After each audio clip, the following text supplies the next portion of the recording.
Ma, ¿podemos llevar a Javi a su casa? Claro.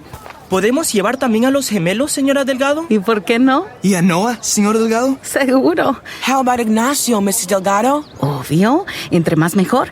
Pero los botines sucios y los balones de fútbol los ponen atrás. Yeah, no problem. We got it. Vive a lo grande, con asientos para tus hijos y los amigos de tus hijos. En la primera Grand Highlander. The friendship is sharing deal. Because I want one of your McNuggets. And I need some of your Quarter Pounder. There's a deal for everyone at McDonald's. Get one favorite like 10-piece chicken McNuggets, a Quarter Pounder, or a Big Mac and get another for just $1. Price and participation may vary. Valid for item of equal or lesser value. For exclusive podcasts and more, sign up at patreon.com/partnersincrimemedia. I'm Rebecca Lavoie, and this is Crime Writers On.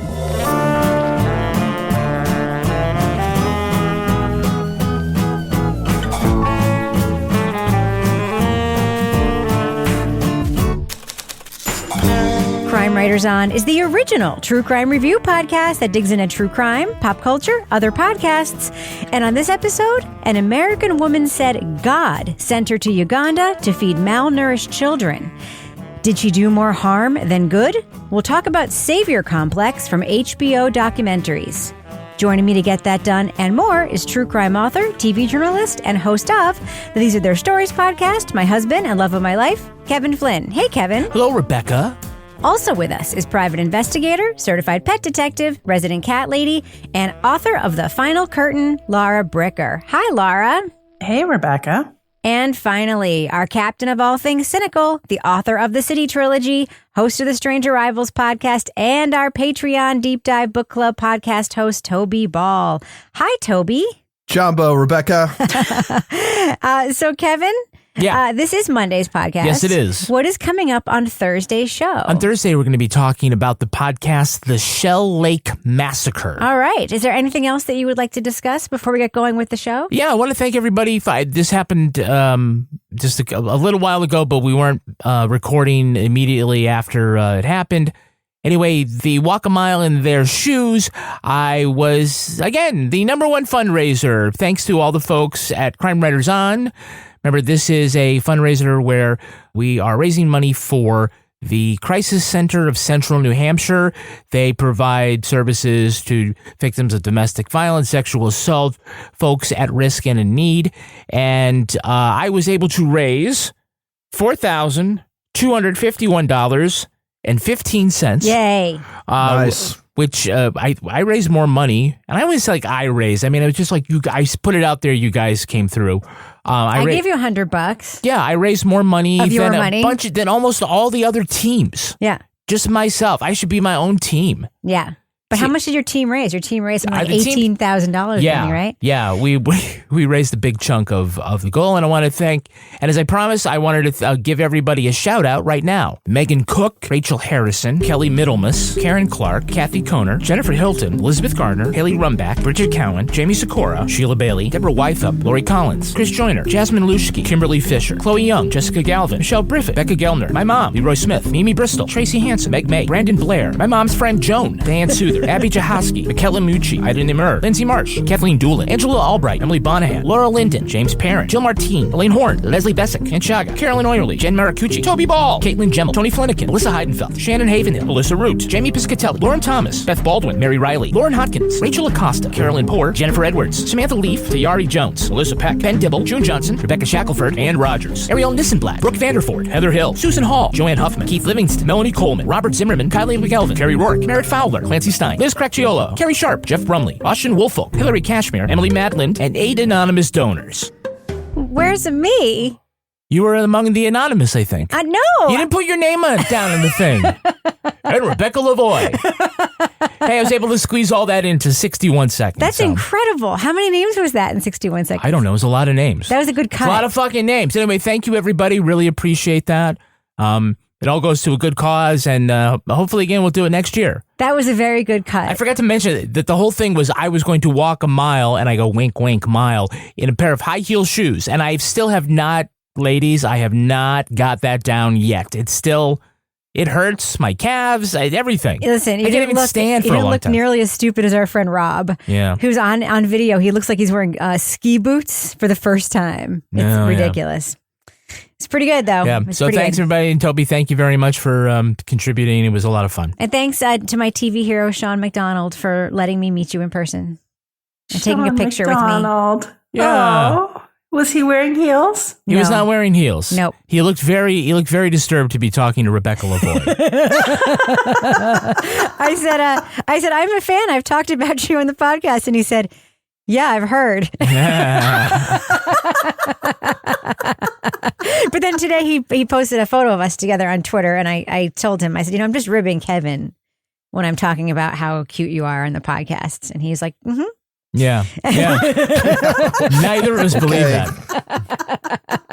No, he was lovely. He's really, really sweet.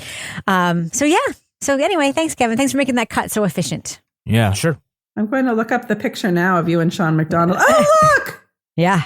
Perks of the job, hanging out with podcast guru Rebecca Lavoie. He does look a little bit nervous though in that smile. It's like he's like, yeah. He has his arm around me and his hand is actually floating over my shoulder a little bit. Anyway, all right. Well, we have a pretty deep topic to talk about tonight, a documentary that I think got us all a little bit riled up. So, Kevin, should we get to it? Yeah, go ahead. All right, let's go ahead and drop that first clip right now and start that discussion. Leading off. Whether it's true or not, people 110% believe that I went to Uganda to help people, and in turn, I just killed people instead. In 2009, 19-year-old Renee Bach said the Lord called her to go to Uganda and establish a charity to feed the hungry. But the Serving His Children clinic morphed into an intensive care unit for gravely malnourished babies and toddlers. Her work attracted Christian donors and filled her social media feed. I never said no white people. You just know you shouldn't be the hero of the story. But Bach became the target of Ugandan activists opposed to white missionaries using African children as props for their own agendas. And observers noted why starving babies continued to die at her clinic. Bach was personally directing the children's care, even though she had no medical training. I think Renee bought into a fantasy that she was ordained and special and set apart, and that she was just naturally a doctor. Savior Complex from HBO Documentaries uses video of the clinic shot by Bach to tell a story of white privilege and religious hubris. It also follows local activists drumming up opposition to Bach and other Westerners more interested in grabbing the spotlight than providing humanitarian relief. Spoiler alert, we are going to be talking about plot points from Savior Complex, so if you want to remain spoiler-free, go to the estimated time code in our show notes for our thumbs up or thumbs down reviews.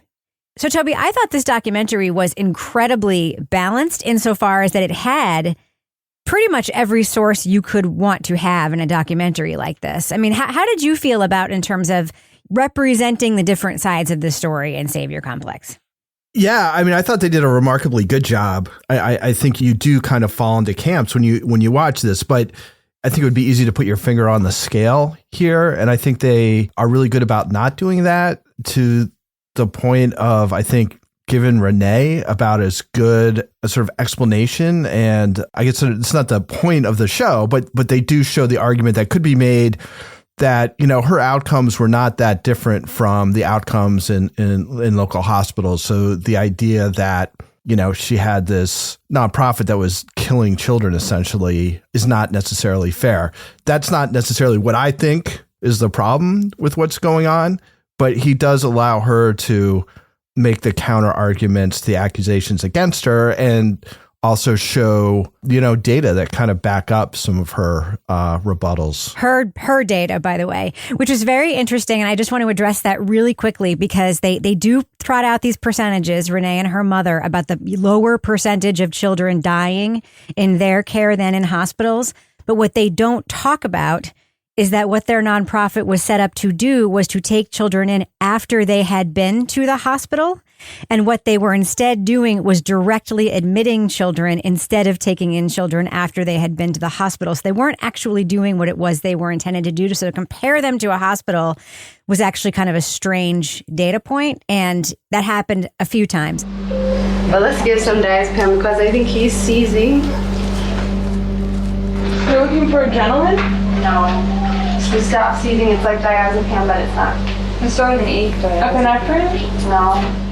And also, by the way, a hospital would not post a, quote, Throwback Thursday Instagram post about a child who had died at their facility. That was the hashtag in one of the... Yeah, so that would not be a thing that a hospital in Uganda would do. So, Kevin, how did you think about the order in which the story was told? Because they do let Renee open the documentary, and then they also sort of paint it as no white saviors, as this, they put that right at the beginning with this very one kind of point of view of no white saviors. Well, I thought it was good that they brought in the organization No White Saviors kind of early on because, chronologically, they don't really play a role till like it would be the beginning of episode 3 or like towards the end of episode 3.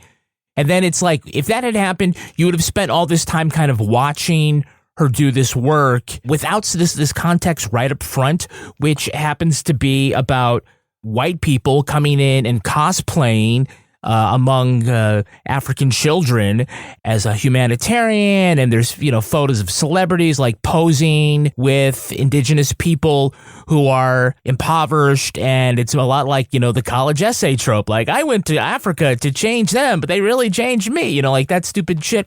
But by putting a no white saviors up front, it gave us this context to start thinking immediately about what Renee is doing. So you are dubious the whole time, as opposed to getting, pumped up, rah, she's doing all this great work for 2 episodes and then have it turn on its head. I like that context right up front.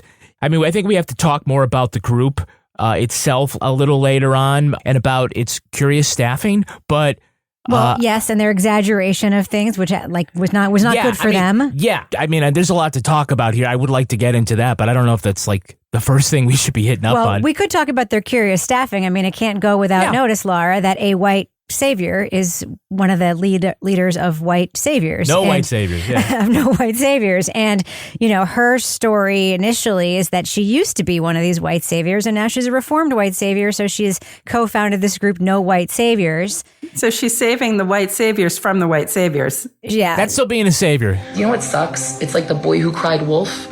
When people ruin accountability culture with something this messy, because there's real evil people that need this type of accountability to happen. And she's also, I think, right from the front, Laura, the most, to the Ugandans on the calls, the most outspoken. She interrupts them constantly. What was your initial take of Kelsey, from the beginning of this documentary? It's hard. I think that the way that her personality came through really kind of rubbed you the wrong way because she's so forceful when you think about her being in there. Like, there was no gray in the way that she was approaching her desire to do what she thought she was doing with her reformed white savior persona. It was like black and white. And I think that really came to the forefront for me, as an example, when you have the mother of the girl, Patricia, who had the flesh-eating, necrosis, bacteria, her cheek was basically, being eaten by this flesh-eating bacteria.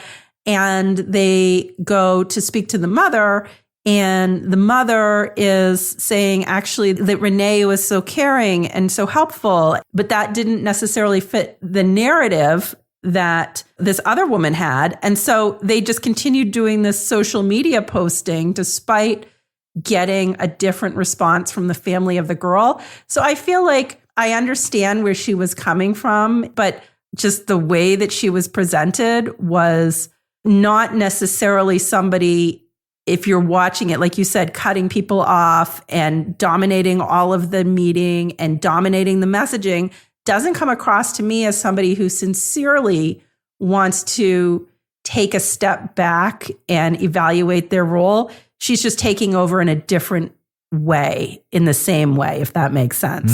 Yeah, it does. Toby, what are your thoughts there on Kelsey and, what your impressions are of that group from the beginning and sort of the way that evolves the documentary?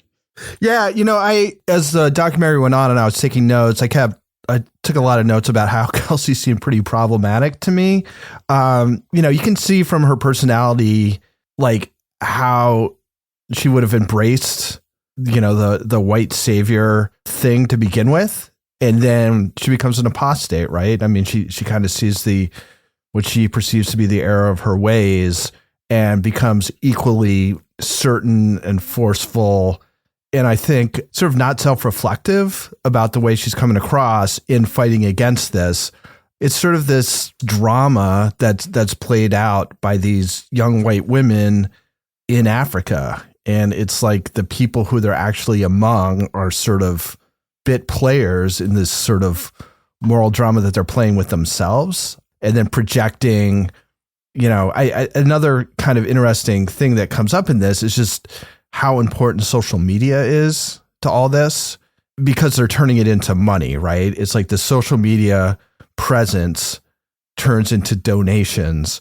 So there is this thing with Kelsey where the lawyer who ends up representing these two women whose children died when they're being treated at Renee's clinic. And the lawyer says, no white saviors and I have sort of different goals here, right? And so the no white saviors, we want to create content so we can get more money to come in so we can continue to kind of fight these battles, like the actual sort of legal niceties and, whatever kind of justice kind of comes out of it is sort of secondary to what we can kind of claim as a victory on social media. Taking down Renee is their goal, like taking down Renee, like destroying Renee. But they're missing the point. And by the way, I'm not saying it's wrong to take down Renee at all, but they're missing the point of what taking down Renee means. And it's just about taking down Renee. That becomes the point, just for taking down Renee's sake. Yeah. The irony here is that it's almost like a microcosm of what the issue is. There are white foreigners that come in and they have resources that the indigenous people want or need. And so there is a need to acquiesce. And even within no white saviors, which doesn't sound like they are wallflowers of an advocacy movement, right? They don't care about being impolite. They're going right after it. This is what we want. And yet still, the optics are, here's our leadership team, and we have a white woman on it because we need a white woman, or the white woman is going to be bringing something that we don't have access to or we can't get on our own. And it's just really problematic. Someone had a really great quote about like, it's okay for white people to get involved, to lend a hand. It's needed, but don't put yourself at the center of the story. And I felt like in a different way, Kelsey was doing that. And last thing I'll say about Kelsey is that I felt like she was the one driving a lot of the sensational messaging. And it becomes an unforced error because you don't need to make off that Renee was doing Nazi-like experiments on hundreds of children, because what she was doing was troubling enough. And when you oversell it, you end up giving Renee's advocates talking points about, no, it's, that's ridiculous and all this other stuff. And then as opposed to them having to defend what she actually did, you can talk about the lies, and how crazy you are, the crop photos. And that kind of thing, it's like, it's an unforced error. It's not necessary. And, the antagonism that she put into it did seem like it got personal. I feel like we spent all this time talking about Kelsey. Oh, we're going to get to Renee. Don't worry. She's like 5% as problematic as Renee is. I mean, it's just there's no comparison in my mind between what the two are doing. But Renee and her mother, I think both, somebody will accuse them of something and they will blow it to like the biggest extreme, and then they'll sort of counter that extreme. So somebody will be like, well, babies died because they weren't getting the right medical, or because Renee was prescribing something. She's not an actual doctor. She's like, they're saying that I intentionally killed hundreds of babies when I was working there, and that's just ridiculous. It's like, no, I mean, these are like very legitimate and troubling concerns.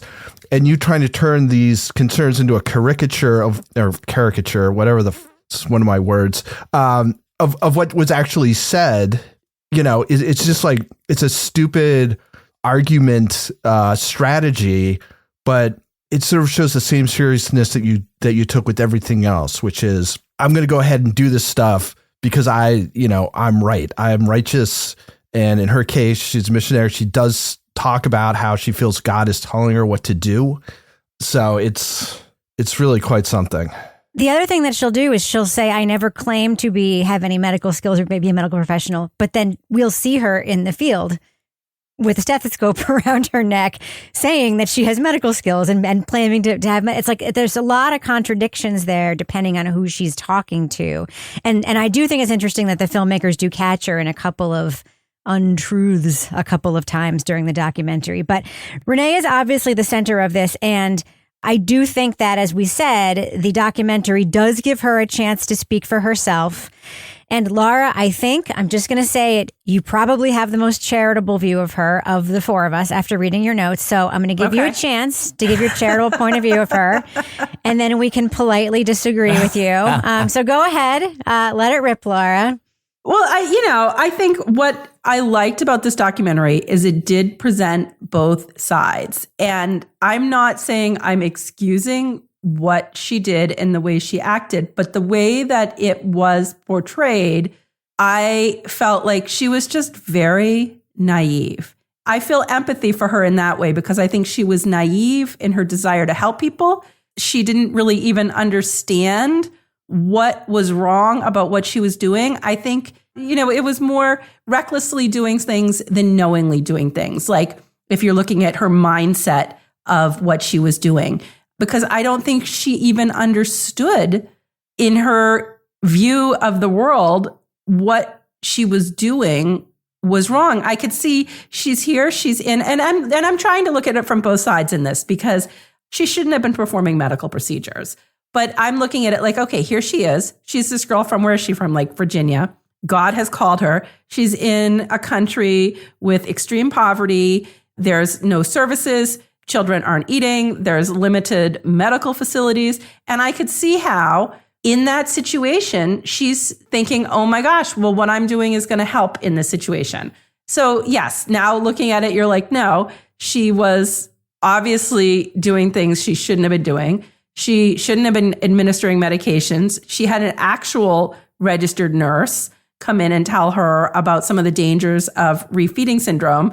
She should have been listening to people that knew what was going. But I could see, I guess what I'm saying is I can see how this happened to her. And I can see how she ended up in this situation by her own naive outlook on life. I mean, wasn't she homeschooled or something?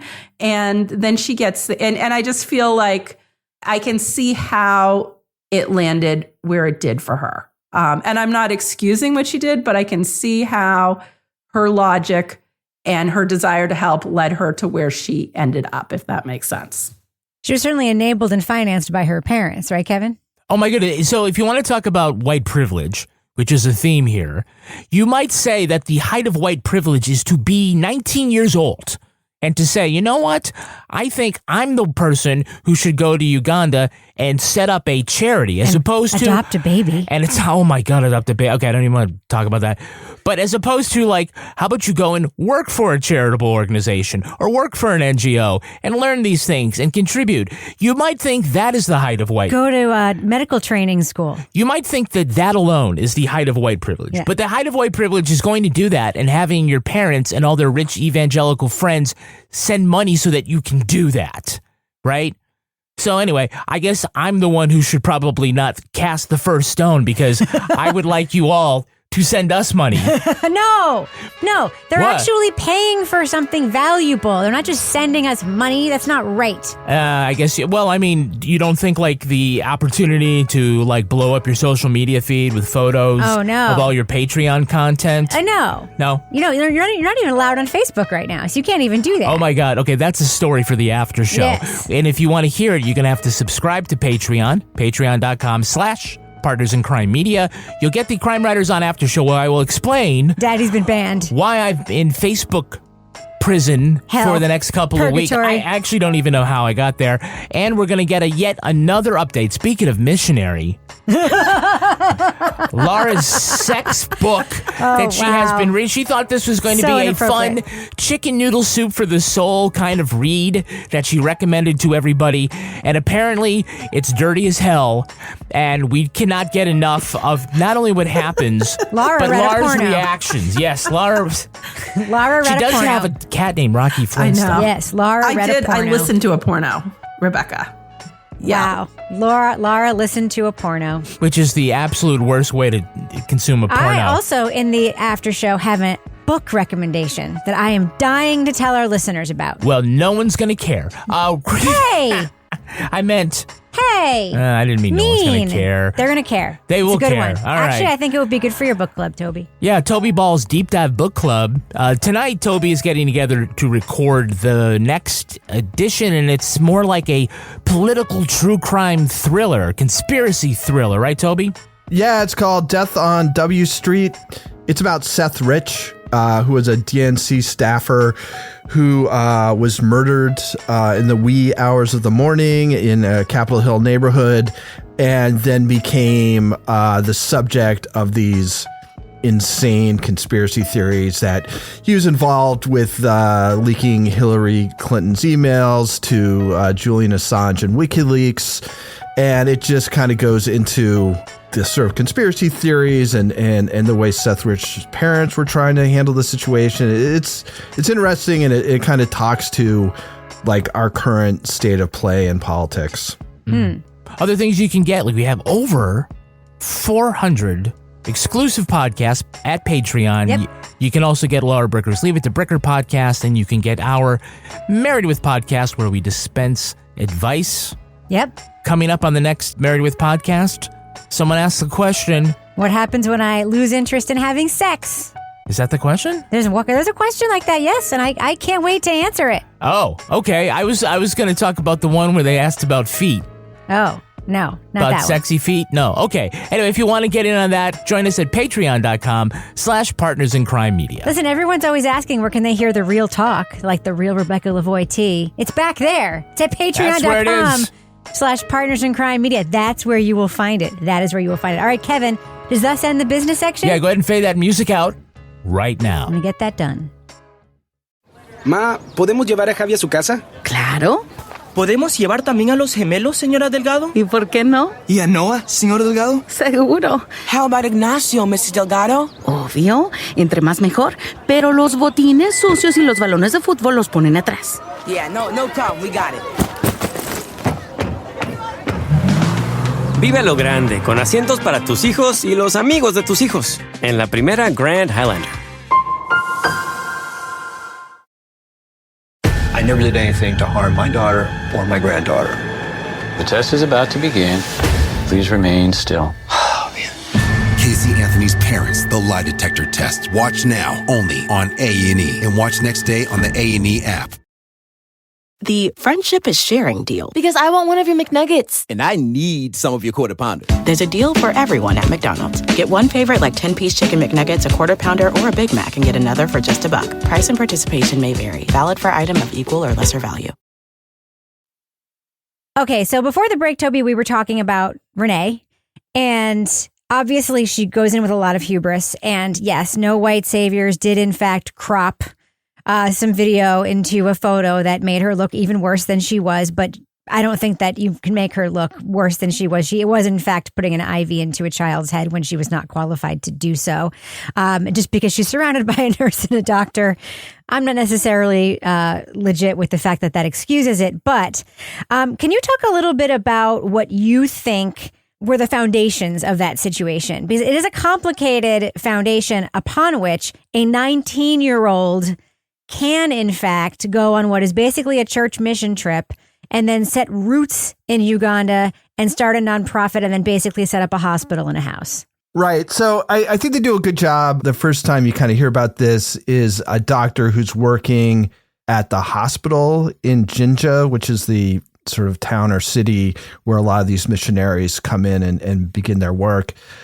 And he kind of talks about how, we do need resources, right? When we started to work with Rene Bach, we didn't know it would escalate into this. That she would have built an ICU in her setup. DIY? Is that what we call it? That is where we got challenges. They're in this kind of situation where having the monetary resources coming in is sort of vital, but you also have a situation in which the white person coming in with the money has sort of control over how they want to spend it, right? So she starts off by trying to feed children. Like, she identifies hunger as being a big issue. So she sets up a thing where she's going to feed children rather than work with the community and having them kind of help and sort of integrate it. She ends up in this big house that, as I remember, has walls around it. And she invites the children to come in, feeds them. They all have to say a prayer before they eat. And so it's separate. It's like she is giving the food to these kids. She is not helping the community give the food to the kids.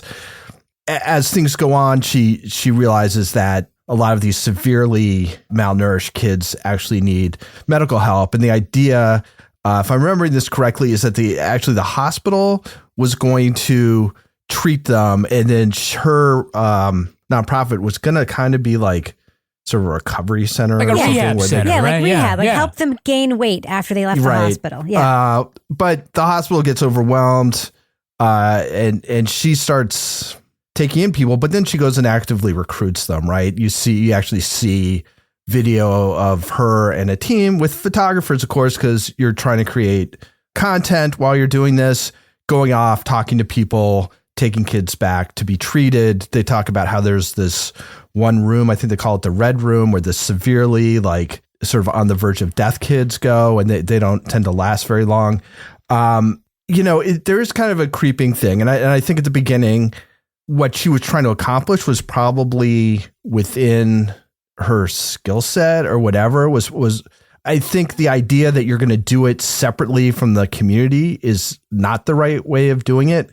But at least she was just serving food, and she wasn't getting into this thing where she's playing doctor, right? I mean, there's no other way of looking at it.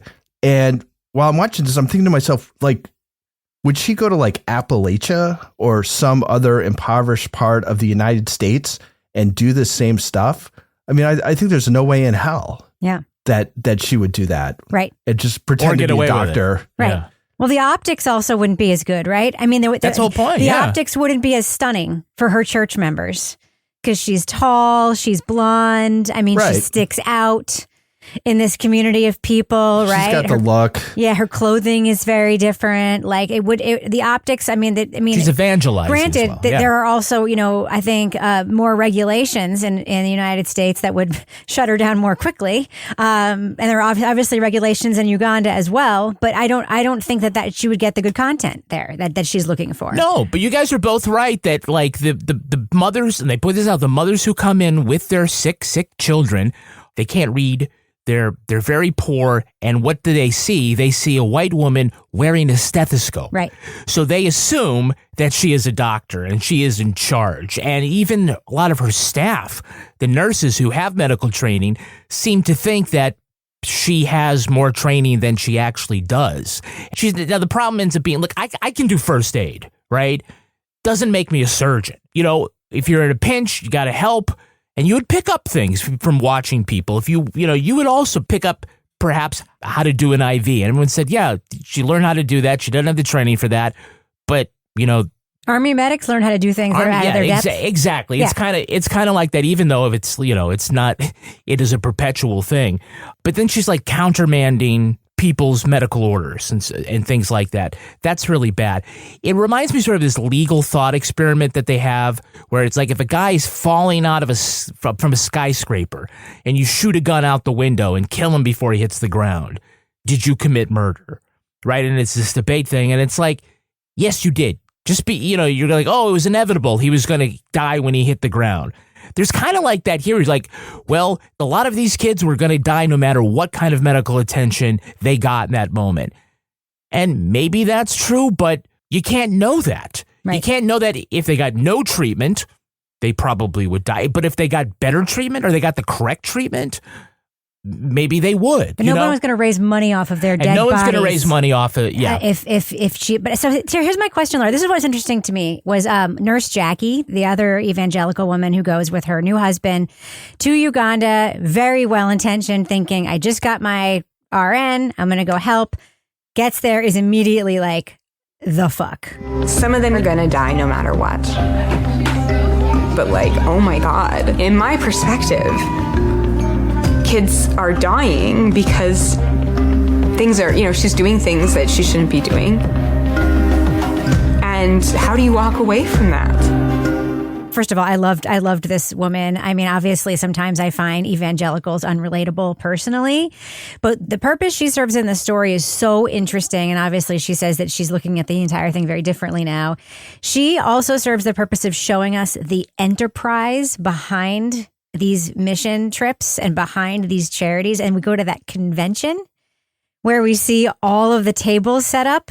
It's like an industry convention where it's like, come join our thing. Fair, yeah. Yes, but it's like there's real, like this is an industry. It's an industry of charities. I looked at that and I was just like, wow, this is a whole part of like this that like we would never have seen without this documentary, but also sort of Jackie sort of opens the curtain for that for us by bringing us that perspective. What did you think about that?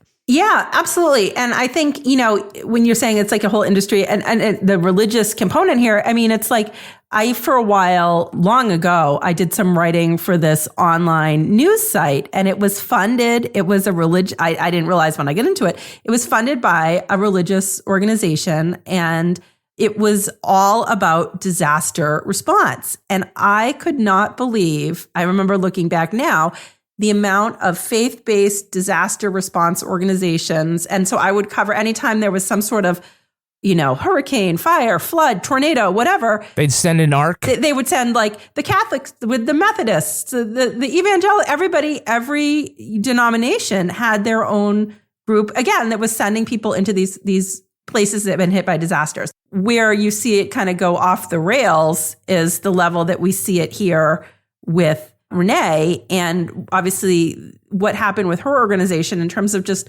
the funding that was there from the religious component, from the people that, her family knew. And I think the good thing about Jackie being in there, is that for everything that Renee did and things that she shouldn't be doing, this is very balanced to have somebody like Jackie who does have medical training and background counterbalancing, like, well, actually, this is what I was looking up and this is what I was telling her. And so, yes, she sheds light into that bigger industry, but she also was a good counterpoint as we were going through her own experience with realizing things weren't really being done the way they should be in the organization that Renee had set up. Kevin and I went on a trip about a year ago and we met an evangelical couple from South Carolina and we became very friendly with them on our trip. And I've actually stayed in touch with the wife ever since then. And the week before we had gone on this trip, they had been doing a project with their church where they were building houses in a community they had been destroyed by a storm. And the way they described it was like, you just do things for people and you don't try to convert them. Like that's what we're all about, right? And I'm like, damn it, Kevin, like, what are we doing last weekend? We were not doing that, right? And it really just got me thinking about like, that's what the kind of work that you think, like, that's what it should be, right? And Toby, you had a note along those lines. Someone in the documentary said something along those lines, right? So there's, at one point they're showing some of No White Savior's like literature, and I can't remember if it's like a PowerPoint or slides or something, but I was able to read, and it was something that said basically be a community organizer, not a savior, which seems right? I mean, the obvious thing for Renee to do if she was really worried about malnourished children was to raise money and help fund the hospital to give the doctors and medical professionals the resources they needed to actually treat kids. It's not sexy. It's, you don't get the same ego gratification as being the person who is like saving these kids. And you're probably not going to be able to like inject yourself into care, but you shouldn't be doing that anyway. So you can't really make these broad generalizations about missionaries. I mean, different mission groups do different things or whatever. I do think in this particular instance, mostly with Renee, but also with Kelsey, it seems as though, they're trying to, I don't know if find themselves is the right way of putting it, but they're trying to sort of establish something about themselves in sort of a religious context in a place where they think that they don't necessarily have to follow rules. Rules don't apply to them. And it kind of, I think in Renee's sense is like anything I'm doing is good, right? Because if I wasn't here, it wouldn't be getting done. So you can like bitch at me about the details, but at least I'm here trying. And that's not good enough, basically. Trying with medical care for malnourished babies, like you got to know what you're doing. And she showed no. High. Yeah. Again, somebody mentions this in the thing. It's like she didn't go get training. She was just like, yeah, what I'm doing is fine. There were YouTube videos to look up. Yeah, exactly. But even if she paid attention to that. Yeah, exactly. Forward to 2 minutes. See about the catheter. It's really troubling. What kind of 3G signal can you get? Yeah, it's amazing. And Toby, I'm kind of reminded of my favorite line from T.S. Eliot's Murder in the Cathedral, where the Knight Templar says, "The last temptation is the worst treason, to do the right thing for the wrong reason." And so I feel like she thought she was going to Africa to do good work, but she was really there to benefit herself. And a lot of these people, you're right, put themselves at the center of their stories when there are other ways that they can contribute and enhance the self-determination and dignity of the people who are there without coming in and saying, thank God I'm here to save you people because, I'm bringing my whiteness and whatever else that means. Is it better than nothing? That's sort of like one of the big questions here. You're right. It's not good enough. But, there were still a couple hundred kids that did walk out of that place. Would they have without her there? I don't know. I think that's part of what makes this really a compelling documentary. Ma, ¿podemos llevar a Javi a su casa? Claro. ¿Podemos llevar también a los gemelos, señora Delgado? ¿Y por qué no? ¿Y a Noah, señor Delgado? Seguro. How about Ignacio, Mrs. Delgado? Obvio. Entre más mejor. Pero los botines sucios y los balones de fútbol los ponen atrás. Yeah, no problem. We got it. Vive a lo grande, con asientos para tus hijos y los amigos de tus hijos. En la primera Grand Highlander. I want people to understand this ordeal. It's taken a toll on both of us. Casey Anthony's parents respond after 15 years of allegations. I've gotten blamed for something I didn't do, and it tears me up inside. This can change our life. This is serious. This is their final response. The test is about to begin. Please remain still. Casey Anthony's parents, the lie detector test. Watch now, only on A&E. And watch next day on the A&E app. The friendship is sharing deal. Because I want one of your McNuggets. And I need some of your Quarter Pounder. There's a deal for everyone at McDonald's. Get one favorite like 10-piece chicken McNuggets, a Quarter Pounder, or a Big Mac and get another for just $1. Price and participation may vary. Valid for item of equal or lesser value. All right, let's do what we do. Let's let our listeners know, should they check out Savior Complex from HBO Documentaries? Laura Bricker, what do you think? Thumbs up or thumbs down for this 3-part documentary? Yeah, I'm going thumbs up with this. I think this was a very well done documentary in the way that it was presented. It was very balanced so that we really got a sense of both sides of the issue, all of the different people that were involved. We didn't even get into talking too much about the human rights lawyer that we get to meet in this. I loved the type of work that she was doing. And I think this isn't a black and white story. And I think this documentary definitely shows the shades of gray in this story in a way that really you kind of leaves you kind of like afterwards, you're like still having kind of a lot of food for thought, if that, and that's a weird way to describe it. But, there's still a lot to think about in this documentary when you're done because of the thoughtful way that it was put together. Plus, it is the most unique B-roll to date because there is a ton of horse scenes in it. And apropos of nothing, that's true. Being a horse person, I was like, oh, look, they're lunging their horses again. So I thought it was very well done. Toy Ball, what do you think? Thumbs up or thumbs down for Savior Complex on HBO? So I'm a big thumbs up on this. And I usually say I agree with Laura about this or that. In this case, I kind of disagree in that, I think they do a good job of letting this woman, Renee, who set up this clinic for malnourished children in Uganda, they kind of give her a chance to make her best argument as to why what she was doing was fine or good or just or whatever.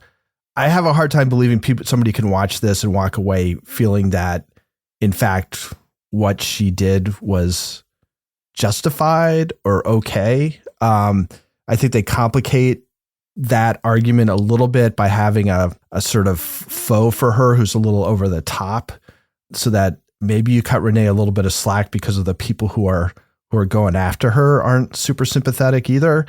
But it's a really, it's nuanced. It's compelling. Like I said, it does give both sides a chance to air their views about what happened. But I think it's pretty clear what the right outcome is or should have been. Yeah, I just think it's really well done. It's an important topic. I really liked it. I give it a big thumbs up. Kevin Flynn. Yeah, I'm going thumbs up. I think that, it raises all sorts of complications because you have a humanitarian crisis. It's hard to call it a crisis when it's just an ongoing situation. We think poverty, like in America, is bad. In this country, it is just so much worse, where there's incredible food insecurity. The childhood mortality rate is just unimaginable. And so it's like any help will do. But then you think, will just any help do? Couldn't we do better?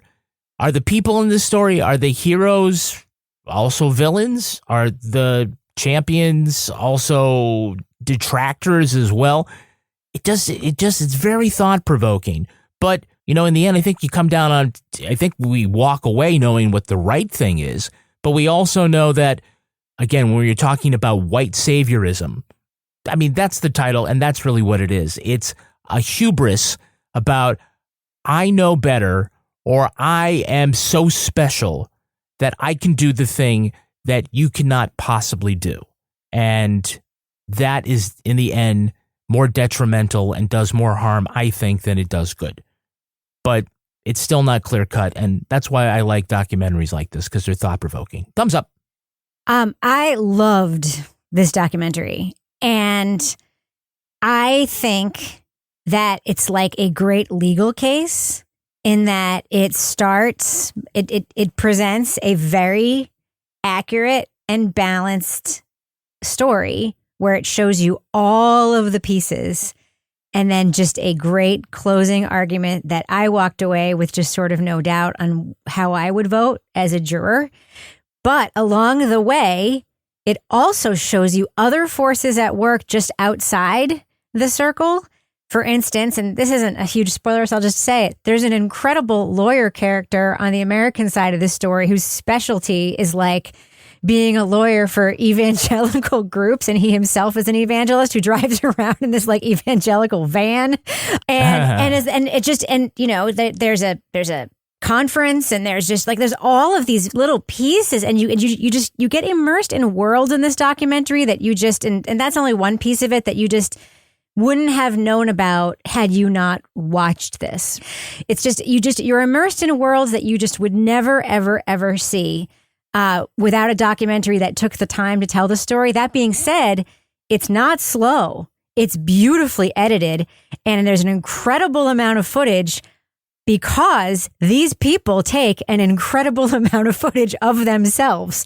So you have great documentarians taking their own footage supplemented by Flynn's Law. Bananas footage taken by both an activist group and the central figure herself, who has documented her entire time doing this work. And she is trying to make the case that what she's doing is the right thing to do. So it's just like, it's complete.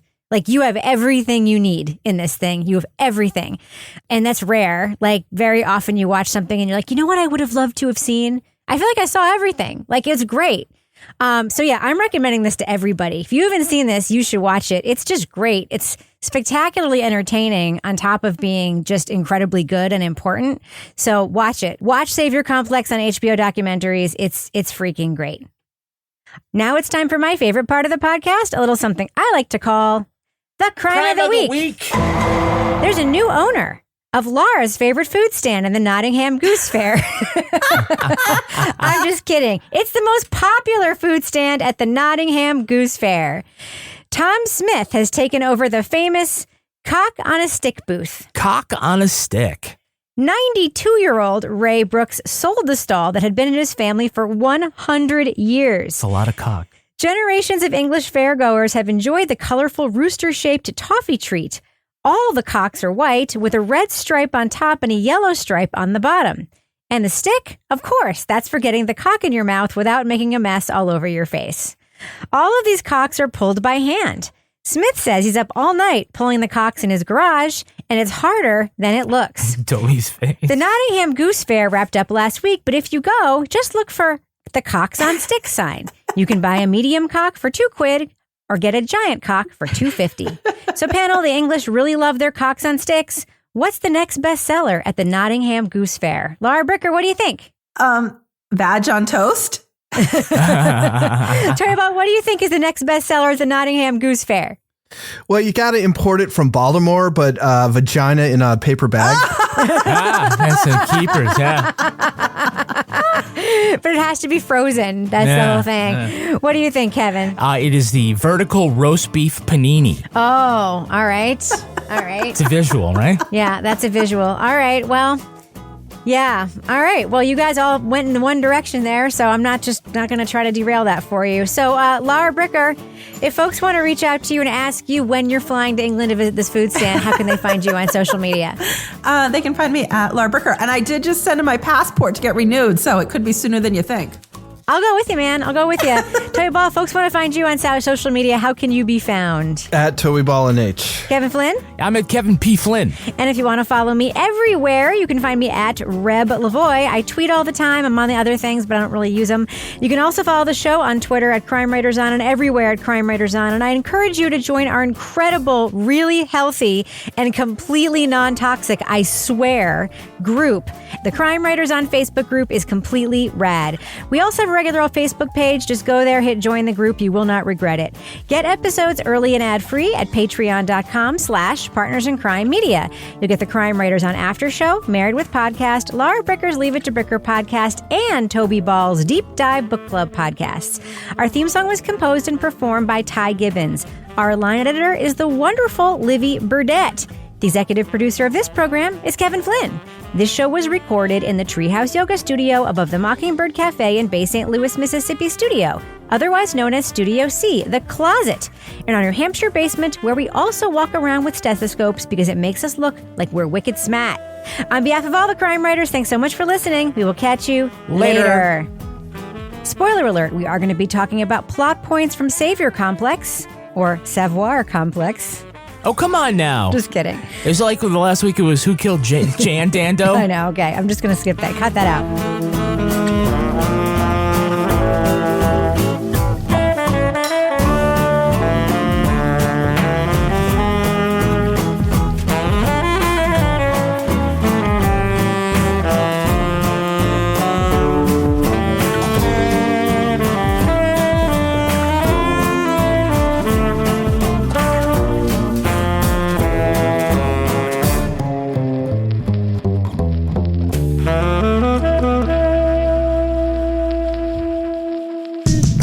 In Crime Media.